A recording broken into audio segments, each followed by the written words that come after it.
ಮತ್ತೆ ಸೊ ಈ ಒಂದು ಡ್ರಂಕ್ ಅಂಡ್ ಡ್ರೈವ್ ಅಂತಕ್ಕಂಥ ಕಾನ್ಸೆಪ್ಟ್ ಬಂದಾಗ ಇದು ನಾಟ್ ಓನ್ಲಿ ಬೆಂಗಳೂರು. ಈಗ ಯಾಕೆಂದ್ರೆ ನಾವು ಒಂದು ಸ್ಟ್ಯಾಟಿಸ್ಟಿಕ್ಸ್ ಹೇಳ್ತೀವಿ ನಮಗೆ, ಒಂದು 2015ರಿಂದ 22 2023 ನಮ್ಮ ಸ್ಟೇಟ್ ಕ್ರೈಮ್ ರೆಕಾರ್ಡ್ಸ್ ಬ್ಯೂರೋ ಏನಿದೆ, ಈ ಒಂದು ರೆಕಾರ್ಡ್ಸ್ ನೋಡಿದಾಗ ನಮ್ಮ ರಾಜ್ಯದಲ್ಲಿ ಬರೀ accidents especially drunk and drive related ಸತ್ತಿರೋರ ಸಂಖ್ಯೆ 39,000. Can you imagine the exact 39,767 ಇದೆ ಸ್ಟ್ಯಾಟಿಸ್ಟಿಕ್ಸ್. ಅಂದ್ರೆ ಇದು ಆಲ್ಮೋಸ್ಟ್ ಎಲ್ಲ ಡ್ರಂಕ್ ಅಂಡ್ ಡ್ರೈವ್ ಇಂದನೇ ಜಾಸ್ತಿ ಆಕ್ಸಿಡೆಂಟ್ ಆಗಿರ್ತಕ್ಕಂಥ ನಾವು ನೋಡ್ತಾ ಇದ್ವಿ.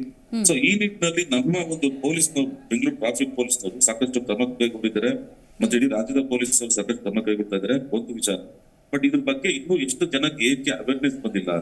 ಇವತ್ತು ಹೇಳ್ತೀನಿ ಇಷ್ಟು ಜನ ಸೀಗಾಗಿದೆ ಇಷ್ಟಾಗಿದೆ ಅಂತೇಳಿ, ಕಾನೂನುಗಳಿಗೆ ಪೊಲೀಸ್ ಜನಗಳಿಗೆ ಯಾಕೆ ಇನ್ನೂ ಭಯ ಬಂದಿಲ್ಲ ಅಂತಕ್ಕಂಥದ್ದು ನೋಡೋಕೊಂಡಾಗ ಇಲ್ಲಿ ಒಂದು ತುಂಬಾ ಒಂದು ಶಿಸ್ತುಬದ್ಧವಾದ ಮತ್ತು ಕಠಿಣದ ಕ್ರಮಗಳನ್ನ ಕೈಗೊಂಡಿದೆ. ಎಲ್ಲರಿಗೂ ಗೊತ್ತಿದೆ 10 ಗಂಟೆ ಆದ್ಮೇಲೆ ಡ್ರಂಕ್ ಅಂಡ್ ಡ್ರೈವ್ ಕೇಸ್ ಹಿಡಿತಾರೆ, ಎಸ್ಪೆಷಲಿ ಸ್ಯಾಟರ್ಡೆ ಸಂಡೇ ಅಂತಕ್ಕಂಥದ್ದು ಎಲ್ಲರಿಗೂ ಗೊತ್ತಿರುತ್ತೆ. ಅಥವಾ ಯಾವುದೇ ದಿನದಲ್ಲಿ ಈ ತರ ಒಂದು ಪ್ರಕರಣಗಳಾಗುತ್ತೆ ಅಥವಾ ಕೇಸ್ ಮಾಡ್ತಾರೆ ಅಂತಕ್ಕಂಥ ಗೊತ್ತಿರುತ್ತೆ. ಆದ್ರೂ ಯಾಕೆ ಡ್ರಂಕ್ ಅಂಡ್ ಡ್ರೈವ್ ಕೇಸ್ ಆಗ್ತಾ ಇದೆ ಅಂತಕ್ಕಂಥದ್ದು ನಾವು ಒಂದು ಗಮನಿಸಬೇಕಾದ ವಿಚಾರ. ಇಲ್ಲಿ ಜನಗಳಿಗೆ ಮುಖ್ಯವಾಗಿ ಒಂದು ತೀಕ್ಷ್ಣವಾದ ಭಯ ಇಡಬೇಕು. ಮತ್ತೆ ಡ್ರಂಕ್ ಅಂಡ್ ಡ್ರೈವ್ ಕೇಸ್ ಮಾಡಿದ ಎಲ್ಲರಿಗೂ ಏನು ಅನ್ಕೊಂಡಿರ್ತಾರೆ, 10,000 ರೂಪಾಯಿ ಪೆನಾಲ್ಟಿ ದುಡ್ಡು ಕೊಟ್ಟಿರ್ತಾರೆ. ಬಟ್ ಇಲ್ಲಿ ಕಾನೂನು ಇದೆ.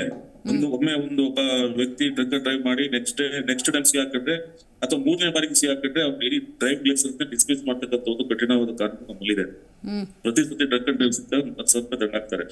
ಇದಾದ ಹೊರತಾಗೂ ಸಹ ನಮ್ಮಲ್ಲಿ ಈ ಒಂದು ಪ್ರಕರಣಗಳು ಹೇಗೆ ಡ್ರಂಕ್ ಅಂಡ್ ಡ್ರೈವ್ ಪ್ರಕರಣ ಜಾಸ್ತಿ ಆಗ್ತದೆ ಅಂತಕ್ಕಂಥ ನೋಡ್ಕೊಟ್ಟಾಗ ಇಲ್ಲಿ ಕೆಲವು ಕಾನೂನಾತ್ಮಕ ಒಂದು ವಿಚಾರಗಳಲ್ಲಿ ಅಂತ ಒಂದು ಇದಿಲ್ಲ. ಕೆಲವ್ರು ಏನ್ ಮಾಡ್ತಾರೆ, ಇನ್ಫ್ಲೂಯೆನ್ಸ್ ಮಾಡ್ಕೊಂಡು ಹೋಗ್ತಾರೆ, ಕೆಲವರು ಬೇರೆ ಬೇರೆ ಕಾನೂನು ಮಾಡ್ತಾರೆ.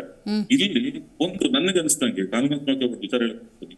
ಈ ಮೋಟಾರ್ ವೆಹಿಕಲ್ ಆಕ್ಟ್ 1988 ಸೆಕ್ಷನ್ 185 ಹೇಳ್ತದೆ ಡ್ರಂಕ್ ಅಂಡ್ ಡ್ರೈವ್ ಒಂದು ಕ್ರಿಮಿನಲ್ ಕೇಸ್ ಅಂತಕ್ಕಂಥದ್ದು, ಕ್ರಿಮಿನಲ್ ಅಪರಾಧ ಅಂತಕ್ಕಂಥದ್ದು ಒಂದು ವಿಚಾರದಲ್ಲಿ ಹೇಳ್ತಾರೆ. ಆದ್ರೆ ಇಲ್ಲಿ ನಮ್ಮ ಪೊಲೀಸ್ ವೆರಿಫಿಕೇಶನ್ ಅಲ್ಲಿ ಏನು ಡ್ರಂಕ್ ಅಂಡ್ ಡ್ರೈವ್ ಯಾವ ಕೇಸ್ ಆಗ್ತದೆ ಅಂತ ಒಂದು ವ್ಯಕ್ತಿಗಳ ವಿಚಾರದಲ್ಲಿ ಪೊಲೀಸ್ ವೆರಿಫಿಕೇಶನ್ ಲಿಸ್ಟ್ ಗೆ ಹಾಕ್ಬಿಡ್ಬೇಕು. ಅವ್ರೆಲ್ಲೇ ಫಾರಿನ್ ಹೋಗೋದಾಗ್ಲಿ, ವೀಸಾ ಮಾಡಿಸೋದಾಗ್ಲಿ, ಪಾಸ್ಪೋರ್ಟ್ ಅಪ್ಲೈ ಮಾಡೋದಾಗ್ಲಿ ಅಥವಾ ಬೇರೆ ಕೆಲಸಗಳು ಹೋಗ್ಬೇಕಾದ್ರೆ ಪೊಲೀಸ್ ವೆರಿಫಿಕೇಶನ್ ಏನು ಡೀಟೇಲ್ ಕೇಳ್ತಾರೆ. ಇಂಥ ಸಂದರ್ಭದಲ್ಲಿ ಆ ಒಂದು ಡ್ರಂಕ್ ಅಂಡ್ ಡ್ರೈವ್ ಅಲ್ಲಿ ಕಮಿಟ್ ಆಗಿರ್ತಕ್ಕಂಥ ವ್ಯಕ್ತಿನ ಅಥವಾ ಅಂತ ಒಂದು ವಿಚಾರದಲ್ಲಿ ಪ್ರಕರಣದಲ್ಲಿ ಭಾಗಿಯಾಗಿರ್ತಕ್ಕಂಥ ವ್ಯಕ್ತಿ ವಿಚಾರವನ್ನ ಪೊಲೀಸ್ ರೆಕಾರ್ಡ್ಸ್ ಅಲ್ಲಿ ಸೇರಿಸಬೇಕು. ಅವಾಗ ಏನಾಗುತ್ತೆ ಅವ್ರಿಗೆ, ಅಟ್ಲೀಸ್ಟ್ ಈ ತರ ಆದಾಗ ನೆಕ್ಸ್ಟ್ ನಮ್ ಕೆಲಸಗಳಿಗೆ ತೊಂದರೆ ಆಗ್ತದೆ ಅಥವಾ ಬೇರೆ ವಿಚಾರಗಳಿಗೆ ತೊಂದರೆ ಆಗ್ಬೇಕಂತ ಮಾಡ್ಬೇಕಾಗ್ತದೆ.